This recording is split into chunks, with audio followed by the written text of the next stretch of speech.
Welcome to the next installment of the Train Vicar. Well, today I want to continue this little series on the history of passenger trains in New Zealand. And today I want to actually start with this book here, Can't Get There From Here, which is about New Zealand passenger rail since 1920 to the current time. And I want to cover the period from 1920 to 1934. I wonder how many greetings and farewells are exchanged on the railway station in the course of a year.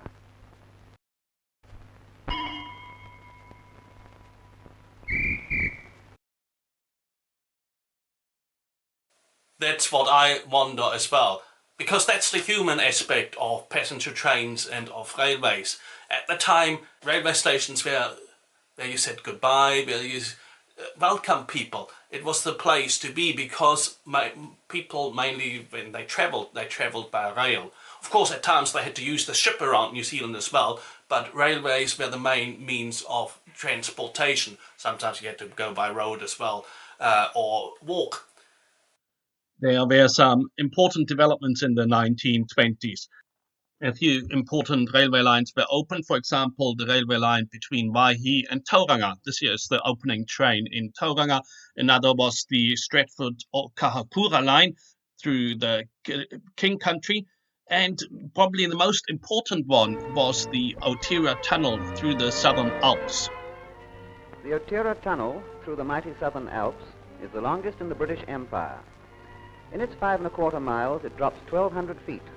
And it is approached by the extraordinary staircase, which has 2 tunnels to the mile in its 7 miles length.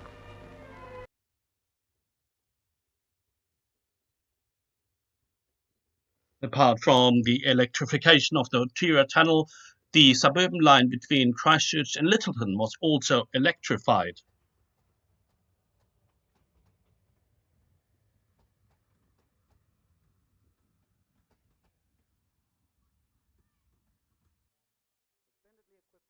A new grand railway station was opened in Auckland, unfortunately not close to the city centre, but about a kilometre out of it.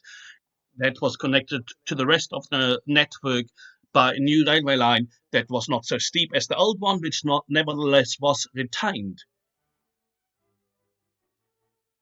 Passenger services to the many small stations around the country continued in many places at the very least, but there were changes afoot. First of all, there was little expansion of small branch lines. Really, the extension of the railway network concentrated on the main regional lines rather than any branch lines. Also, services on branch lines reduced passenger services, and that was mainly due to one factor. As you can see in this view of the Dunedin railway station, a new competitor was on the scene. The horse and cart contributed to the traffic on the railways, but the motor car took over some of the traffic now. Of course, it was still a feeder service in places, but in other places it now became a competitor, and so people and goods were moved more and more by the motor car. In a few places, the railways even put on buses themselves. First of all in North Otago, but then also near cities and throughout the country. These were the railways road services, but there were also private buses. Now, with the competition from motor buses and motor cars, passenger numbers declined, and in 1930 there was a Royal Commission into railway passenger services. That Royal Commission recommended that some passenger services cease.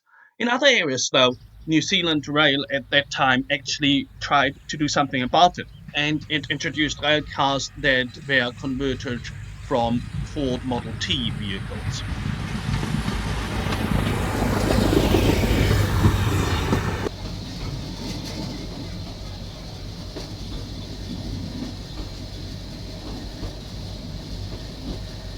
These rail cars operated on the Wyndham and Waikaia branches in Southland. They were relatively uncomfortable and not a great success, but they were a good effort about responding to the competition. More successful was this battery electric rail car that operated between Christchurch and Little River, normally twice a day. It was quite a success, but unfortunately after a few years it burned out during a fire and it was not replaced. So at that time, during the 1920s and early 1930s, a lot of the challenges that were to shape the railway in later years became apparent. How people responded to it, sometimes with courage, sometimes with determination, sometimes they just gave in to whatever happened.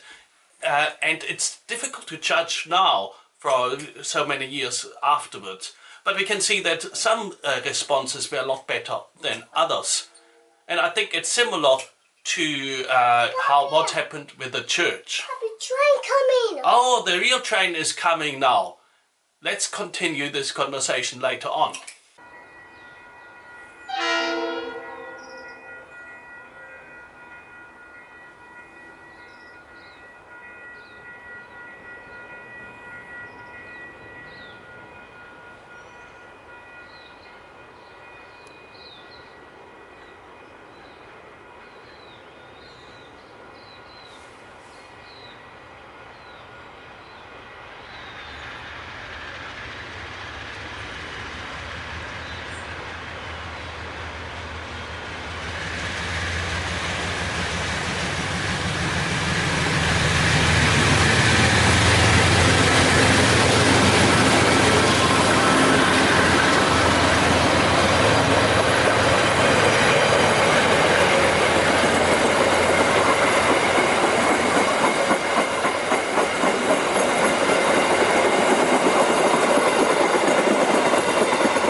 And I think to a certain extent that's also true in the church.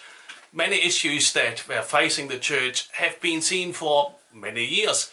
And sometimes we can criticize how people reacted in the past, sometimes we can understand it. But we need to learn from that history as well and see what is the best response to the very many challenges that the church faces. Bye-bye. Goodbye from the train, Bickel.